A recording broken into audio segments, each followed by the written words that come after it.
దీపావళి పండుగ కిరణ్ అబ్బవరంకి ఒక వరం అయిపోయింది అంటున్నారు అభిమానులు. మీరేమంటారు?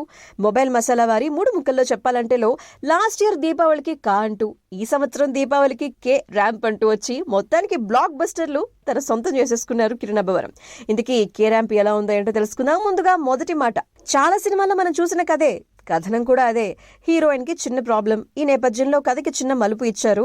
కొత్తదనం ఏమీ ఉండదు. కిరణ్ చేసినటువంటి అల్లరి వేషాలు అక్కడక్కడ మాస్ ప్రేక్షకులకు బాగా నచ్చేస్తాయి. కామెడీ విషయానికి వస్తే ఫస్ట్ హాఫ్ తో కంపేర్ చేస్తే సెకండ్ హాఫ్ బాగా ప్రభావం చూపించిందని చెప్పాలి. ముఖ్యంగా వెన్నెల కిషోర్ రాకతో నవ్వులు బాగా పండాయని చెప్పాలి. నంబర్ 2, కథ కేరళకి మారుతుంది. కేరళ నేపథ్యం అన్న మాటే కానీ అక్కడ అన్ని పాత్రలు కూడా తెలుగులోనే మాట్లాడుతూ ఉంటాయి. మధ్య మధ్యలో 1-2 మలయాళం పదాలని పలుకుతూ మనకి కేరళ నేపథ్యం అనేటువంటి విషయాన్ని గుర్తు చేస్తూ ఉంటారు.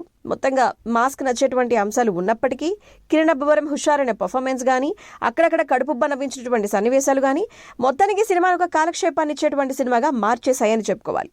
ఫైనలీ మూడో మాట, కిరణ్ అబ్బవరం నటన సినిమాకి మెయిన్ అట్రాక్షన్ అని చెప్పాలి. అండ్ సెకండ్ హాఫ్ లో కామెడీ బాగుంటుంది. మెయిన్ ఇంపార్టెంట్ క్యారెక్టర్స్ ఈ సినిమాకి నరేష్ గారు, సాయి కుమార్ గారు అండ్ మురళీధర్ గౌడ్.